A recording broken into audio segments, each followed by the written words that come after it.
My name is Dick Gardner. Years ago, I decided after I retired from my airline job, I asked if they ever needed volunteers. And I like this place because it's such a repository of aviation history. And I asked if they needed some. They said, well, we do, even though the museum wasn't near as big as it is now.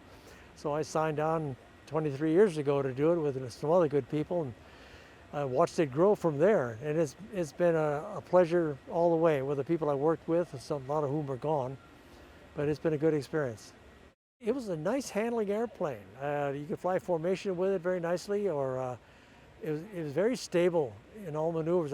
I got into a tumble one night when we stalled out because we couldn't get high enough for the high target we were going after, and the airplane just quit flying and fell backwards, and then it started to tumble, but not violently, and we're going end over end, and I told the radar observer, I said, well, if it doesn't get the nose down by about 12,000 feet, let's bail out.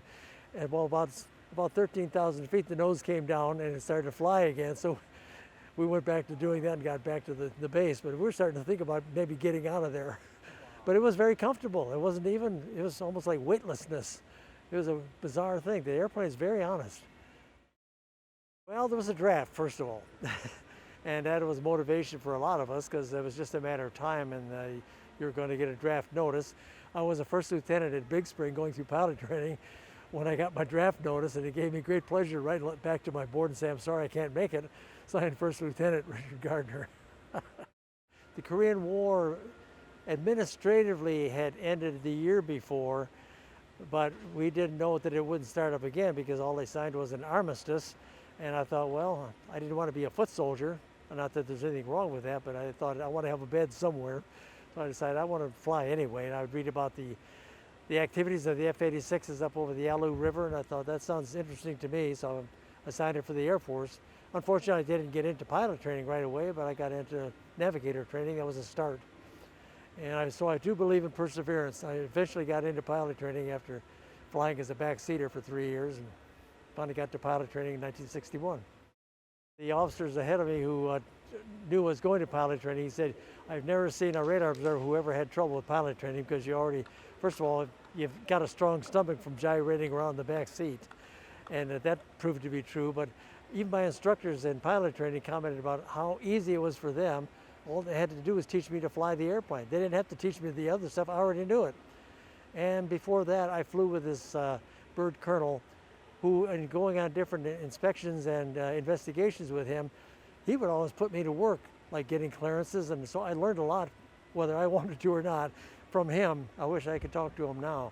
He was like a mentoring head officer, and boy, he really did a good job. We actually started in a T-29, which is a twin-engine Convair, a small airliner kind of thing, and but as far as an actual line airplane, this would have been the first one that I did the actual navigation in, but we trained in the T-29. Pilot training, now I lucked out there. I wound up going to Webb Air Force Base in Big Spring, Texas, and I managed to get into the second of the first two classes of the T-38 trainer. So I was looking forward to training in the T-33, but that didn't happen. I went into the T-37, of course, in the primary phase, but that was the first base to get the actual T-38 trainer, and that was just an absolute spark in my life, very memorable, and especially with the guys that I flew with. So it was interesting to be in that class. It was a very, very well planned out airplane. You always had enough equipment or the ability to get in somewhere because of the radio equipment you had on board, the autopilot, and it was very durable. In fact, one of the considerations if you had an actual attack, and we talked about it during October of '62, we had 2 of the nuclear rockets to send out there, but after that, if you're still flying, we even considered doing a slide-by, knock a tail off a plane maneuver. And the airplane is built beefy enough, I believe it would handle it. So we talked about it. I wouldn't hesitate at all. They've done it. You work with the tip tanks first because those are big, for a better throw weight out there at the end. So you get rid of that outboard weight first and burn out of those, and then start working on the wing tanks. Then you also had a nose tank. It's just ahead of the pilot position, and so it carried about 2,500 gallons of fuel.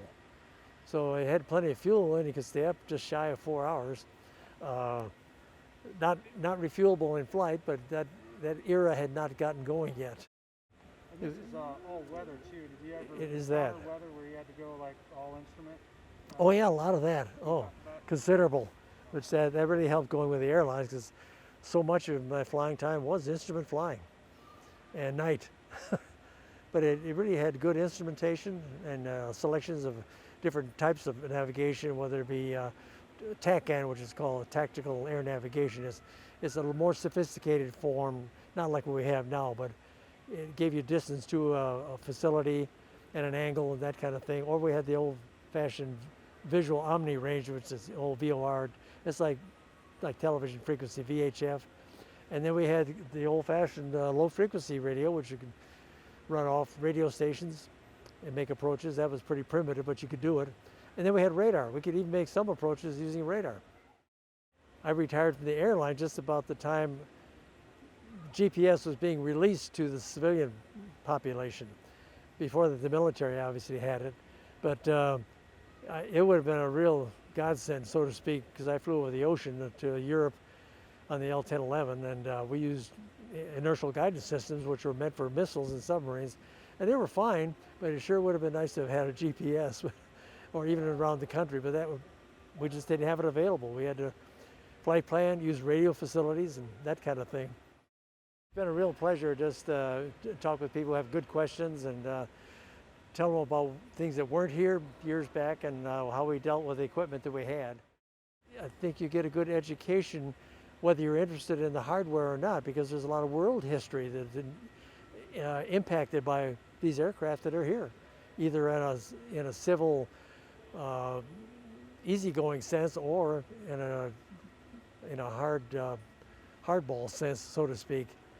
But a lot of world history has been shaped with a lot of these airplanes, or protected, or whatever, defended from.